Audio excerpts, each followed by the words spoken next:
It was late afternoon when Jesus said to his disciples, "Let us cross to the other side of the sea." Peter, Andrew, James, and John, men of the sea since childhood, quickly prepared the boat.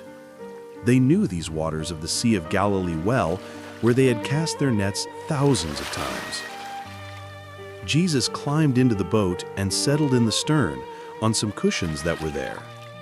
The day had been long, filled with teachings to the crowds that followed him through the cities of Galilee. His voice was tired from so much speaking, his eyes heavy from seeing so many faces thirsting for hope. The disciples rowed with experienced movements, moving away from the shore. The water was calm, only small waves gently kissed the wooden hull. A fresh breeze blew from the west, bringing the aroma of the flowered hills. Other boats were also sailing those waters, taking advantage of the end of the day for night fishing. Jesus closed his eyes, letting the rhythmic swaying of the boat rock him. After so many days walking from village to village, healing the sick and teaching about the kingdom of heaven, those moments of peace on the waters were a relief for his soul. While Jesus rested, the fishermen noticed the first changes in the sky. Dark clouds gathered on the horizon, growing with unusual speed. Peter frowned, observing the signs he knew well. The wind changed direction, now blowing from the north with growing force. "I don't like this," murmured Andrew, adjusting the sail.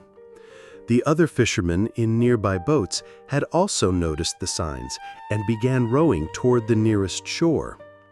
But Jesus and his disciples were too far away to return quickly.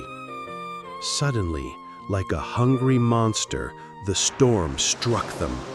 The wind howled with savage fury, transforming the calm waters into furious mountains of white foam. The waves grew frighteningly, rising like liquid walls around the small boat.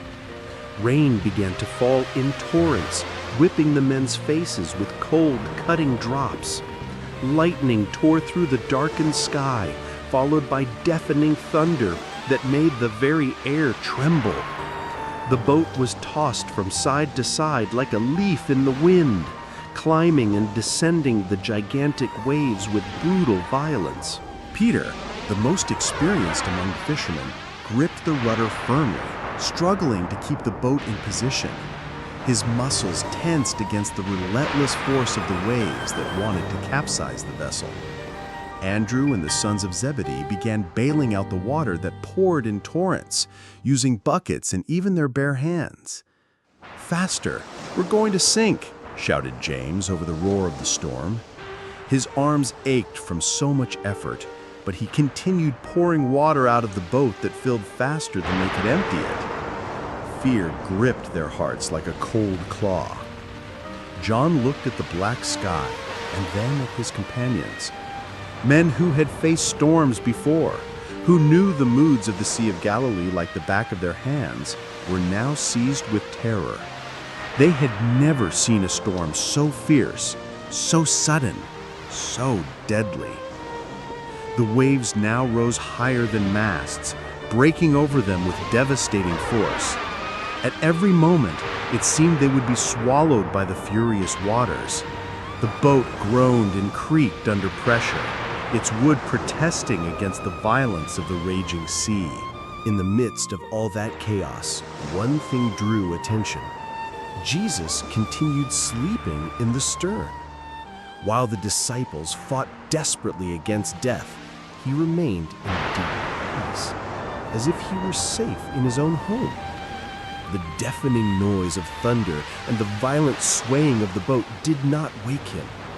Finally, Peter could stand it no more.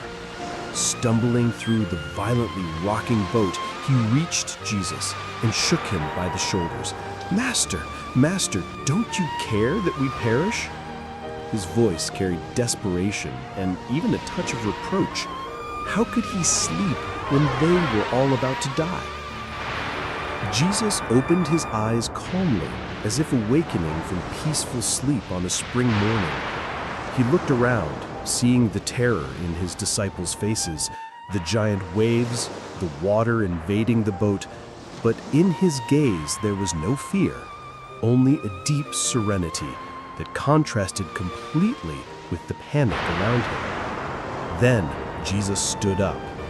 Standing in the boat that danced furiously, he raised his hand toward the wind and waves. His voice rose above the roar of the storm, clear and authoritative. "Peace, be still."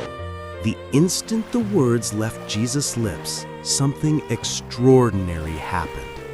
The fierce wind, which seconds before had howled like a hungry beast, ceased completely.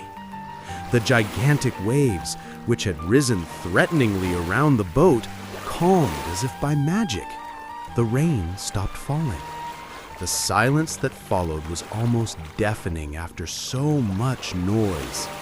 The waters of the Sea of Galilee became smooth as glass again, reflecting the first stars that began to appear in the clearing sky. It was as if all nature had obeyed Jesus' voice with the same promptness as an obedient child. The disciples were paralyzed with amazement. Peter released the rudder and looked around, incredulous. Andrew stopped bailing water from the boat and stood open-mouthed. James and John looked at each other in silence, trying to comprehend what they had just witnessed.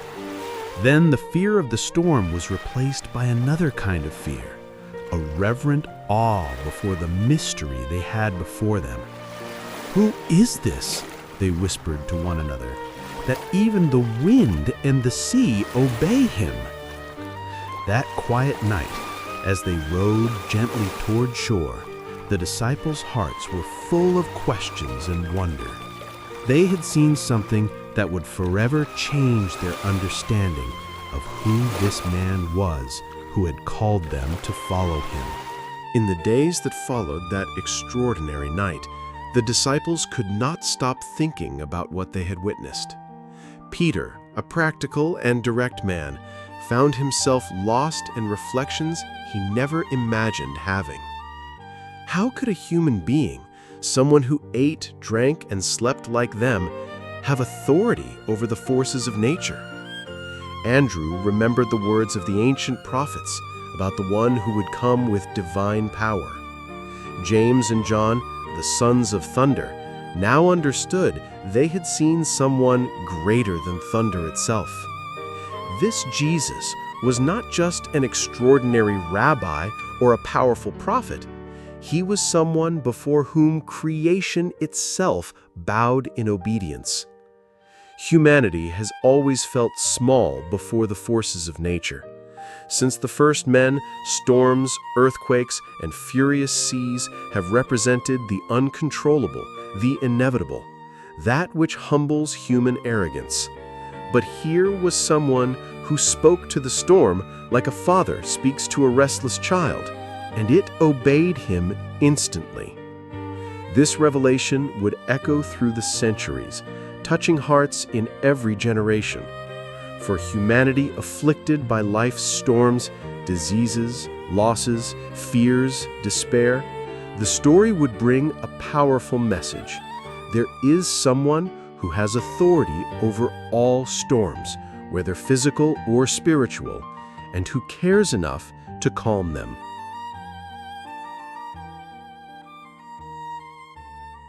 If this message touched your heart, please like, share with anyone who needs to hear this truth, and subscribe for more life-changing biblical teachings. Thanks for watching.